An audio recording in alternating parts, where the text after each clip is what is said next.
ओम शांति। सुनते हैं 24 फेब 2002 की अव्यक्त मुरली। आज की मुरली का टाइटल है बाप को प्रत्यक्ष करने के लिए अपनी व दूसरों की वृत्ति को पॉजिटिव बनाओ। आज की मुरली में 4 क्वेश्चन। नंबर 1, सेवा की स्टेज पर रहने वाले बच्चों का सदा कौन से एक संकल्प में रहते हैं। नंबर 2, सबसे तीव्र गति की सेवा कौन सी है। नंबर 3, बेहद सेवा करते कौन सी बात वृत्ति में नहीं रखनी है। लास्ट, बार बार गलती करने वाली आत्मा प्रति भी ब्रह्मा बाप की कैसी वृत्ति रही। तो आज की मुरली बहुत अच्छी। कितनी बार भी कोई बच्चा गलती करके आता था फिर भी बाबा की रहम वृत्ति रहती थी, तो हम आवेश में क्यों आ जाते। और फिर बाबा ने कितना सुंदर कहा कि बस बच्चे अब सेवा में विशेष डेट फिक्स करो बाबा को प्रत्यक्ष करने का। तो सुनते हैं 24 फरवरी 2002 की मुरली। बाप को प्रत्यक्ष करने के लिए व अपनी व दूसरों की वृत्ति को पॉजिटिव बनाओ। आज विश्व कल्याणकारी बाप दादा अपने चारों ओर के बच्चों को देख हर्षित हो रहे हैं। हर एक बच्चे के मन के उमंग भी देख रहे हैं और सुन भी रहे हैं। सभी के मन में लक्ष्य एक ही है कि जल्दी से जल्दी बाप समान बने। लक्ष्य को देख, हिम्मत को देख, श्रेष्ठ संकल्प को देख बाप दादा खुश है। साथ साथ ये भी देख रहे हैं कि लक्ष्य सबका बहुत ऊंचे से ऊंचा है, लेकिन प्रत्यक्ष रूप में लक्षण नंबरवार है।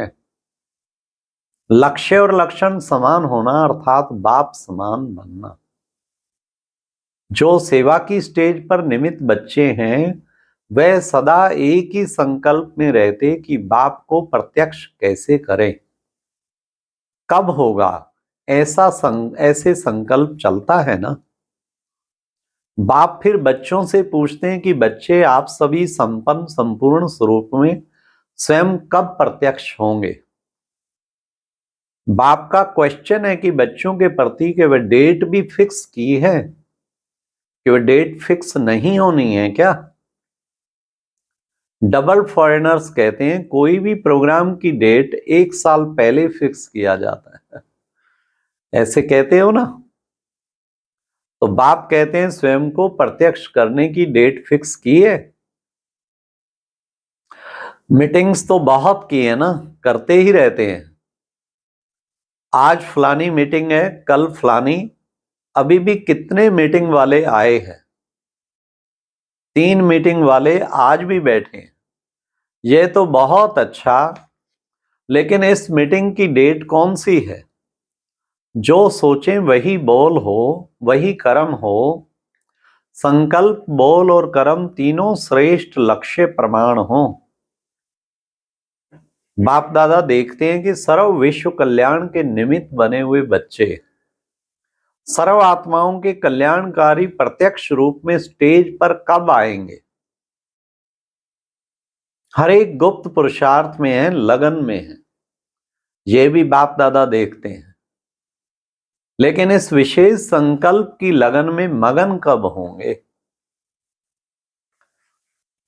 लगन तो है, लेकिन निरंतर इस संकल्प को संपन्न करने में मगन रहना, अर्थात निरंतर इसी संकल्प को पूर्ण करने के प्रैक्टिकल स्वरूप में हो। अभी संकल्प और प्रत्यक्ष कर्म में अंतर है। होना तो है ही और करना भी बच्चों को है। बाप तो बैकबोन है ही। तो बाप दादा देख रहे थे कि सबसे तीव्र गति की सेवा है वृत्ति द्वारा वाइब्रेशन फैलाना। वृत्ति बहुत तीव्र रॉकेट से भी तेज है। वृत्ति द्वारा वायुमंडल को परिवर्तन कर सकते हो। जहां चाहो, जितनी आत्माओं के प्रति चाहो, वृत्ति द्वारा यहां बैठे बैठे पहुंच सकते हो।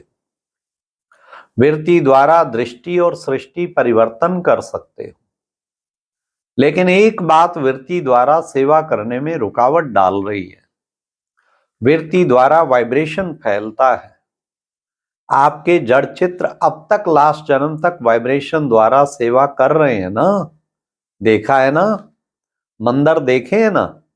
डबल फॉरेनर्स ने मंदिर देखे हैं, नहीं देखे हो तो देख लेना, क्योंकि आपके ही मंदिर हैं।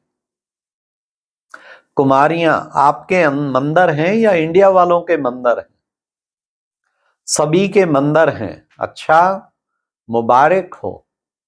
मंदिर की मूर्तियां प्रत्यक्ष रूप में वाइब्रेशन द्वारा सेवा कर रहे हैं, अर्थात आप आत्माएं मंदिर की मूर्तियां सेवा कर रही हैं। कितने भक्त वाइब्रेशन द्वारा अपनी सर्व इच्छाएं पूर्ण कर रहे हैं। तो हे चैतन्य मूर्तियां, आप अपने शुभ भावना की वृत्ति, शुभ कामनाओं की वृत्ति से वायुमंडल में वाइब्रेशन फैलाओ। लेकिन कहना अच्छा नहीं लगता है, लेकिन कहना पड़ता है। पांडव लेकिन शब्द अच्छा लगता है, नहीं अच्छा लगता। लेकिन है या खत्म हो गया। इसके लिए सबसे सहज विधि है, पहले हर एक अपने अंदर चेक करो। 1 सेकंड में चेक कर सकते हो, अभी अभी करो। सेकंड देवें, सेकंड देवें क्या कि बोलने में सेकंड मिल गया अभी अपने अंदर चेक करो, मेरी वृत्ति में किसी आत्मा के प्रति भी कोई नेगेटिव वाइब्रेशन तो नहीं है। अगर विश्व का वायुमंडल परिवर्तन करना है, लेकिन अपने मन में किसी एक आत्मा के प्रति भी अगर व्यर्थ वाइब्रेशन व सच्चा वाइब्रेशन भी नेगेटिव है, तो वह विश्व परिवर्तन कर नहीं सकेगा। बाधा पड़ता रहेगा, समय लग जाएगा, वायुमंडल में पावर नहीं आएगी। कई बच्चे कहते हैं वह है ही ऐसा ना, है ही ना, तो वाइब्रेशन तो होगा ना। बाप को भी ज्ञान देते हैं, बाबा आपको पता नहीं है, वह आत्मा है ही ऐसी। लेकिन बाप पूछते हैं कि वह खराब है, रॉन्ग है, होना नहीं चाहिए, लेकिन खराब को अपनी वृत्ति में रखो। क्या ये बाप की छुट्टी है?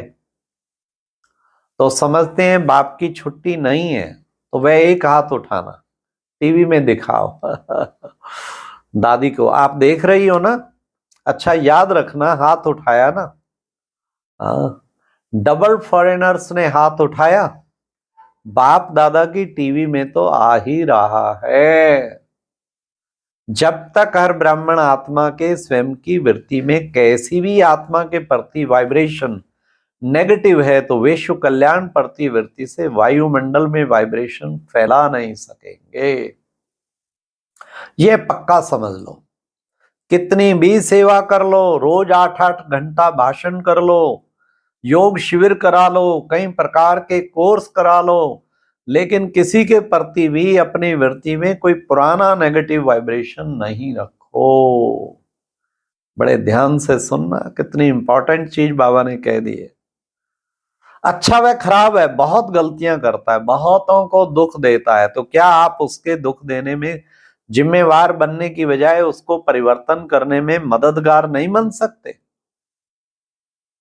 दुख में मदद नहीं करना, उसको परिवर्तन करने में आप मददगार बनो।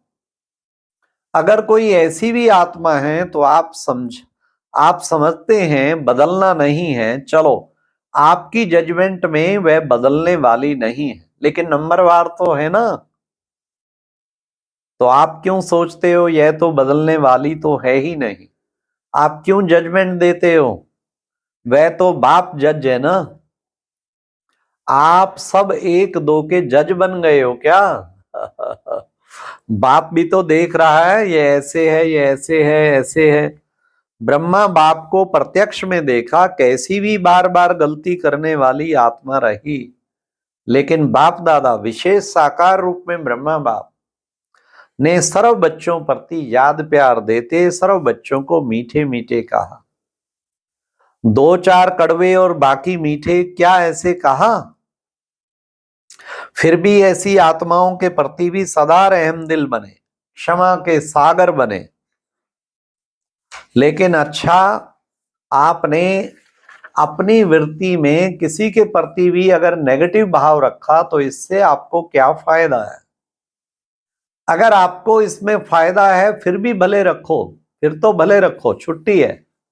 अगर फायदा नहीं है, परेशानी होती है, वह बात सामने आएगी। बाप दादा देखते हैं उस समय क्या होता है, उस समय उसको आईना दिखाना चाहिए। तो जिस बात में अपना कोई फायदा ही नहीं है, नॉलेजफुल बनना अलग चीज है। नॉलेज है ये रॉन्ग है, ये राइट है। नॉलेजफुल बनना रॉन्ग नहीं है, लेकिन वृत्ति में धारण करना ये रॉन्ग है, क्योंकि अपने में ही मूड ऑफ, व्यर्थ संकल्प, याद की पावर कम, नुकसान होता है। जब प्रकृति को भी आप पावन बनाने वाले हो तो यह तो आत्माएं हैं।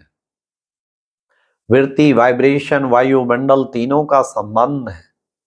वृत्ति से वाइब्रेशन होता है और वाइब्रेशन से वायुमंडल बनता है, लेकिन मूल है वृत्ति। अगर आप समझते हो जल्दी जल्दी बाप की प्रत्यक्षता हो तो तीव्र गति का प्रयत्न है। सब अपनी वृत्ति को अपने लिए, दूसरों के लिए पॉजिटिव धारण करो। नॉलेजफुल भले बनो, लेकिन अपने मन में नेगेटिव धारण नहीं करो। नेगेटिव का अर्थ है किचड़ा। अभी अभी वृत्ति पावरफुल करो, वाइब्रेशन पावरफुल बनाओ, वायुमंडल पावरफुल बनाओ, क्योंकि सभी ने अनुभव कर लिया है वाणी से परिवर्तन, शिक्षा से परिवर्तन बहुत धीमी गति से होता है, लेकिन बहुत धीमी गति से। अगर आप फास्ट गति चाहते हो तो नॉलेजफुल बन, क्षमा स्वरूप बन, रहम दिल बन, शुभ भावना, शुभ कामना द्वारा वायुमंडल को परिवर्तन करो। देखो, प्रत्यक्ष देखा है आप सबने, मधुबन में जो भी आते हैं सबसे ज्यादा प्रभाव किस बात का पड़ता है? वायुमंडल का। यहां भी चाहे सभी नंबरवार हैं, लेकिन ब्रह्मा बाप की कर्म भूमि है, बाप दादा की वरदान भूमि है, वे वायुमंडल परिवर्तन कर देता है। अनुभव है ना? तो वाइब्रेशन द्वारा वायुमंडल बनाना यह है तीव्र गति की तिल के छाप। वायुमंडल दिल में छप जाता है। सुनी हुई बातें भूल सकती हैं, लेकिन वायुमंडल का दिल पर छाप लग जाता है, वह भूल नहीं सकता। ऐसे है ना? तो बाप दादा सुनते रहते हैं, प्रत्यक्षता कब होगी? आपस में रोरवान तो अच्छी करते हैं, अच्छा है। इसके लिए वायुमंडल पावरफुल बनाना, ऐसे अच्छा चारों ओर के सर्विसेबल बच्चों को, सदा अपने श्रेष्ठ वाइब्रेशन द्वारा सेवा करने वाले, तीव्र गति का पुरुषार्थ करने वाले बच्चों को, सदा क्षमा के मास्टर सागर, सदा शुभ भावना, शुभ कामना द्वारा बहुत कमजोर आत्माओं को भी शक्तिशाली बनाने वाले, ऐसे मास्टर सर्वशक्तिवान बच्चों को बाप दादा का बहुत बहुत याद, प्यार और नमस्ते। कितना सुंदर बाबा ने कहा, कैसा भी कोई हो लेकिन अपनी श्रेष्ठ वृत्ति द्वारा वातावरण को परिवर्तन कर सकते। ओम शांति। और अब यह एक बहुत अच्छी वीडियो भी जरूर देखें।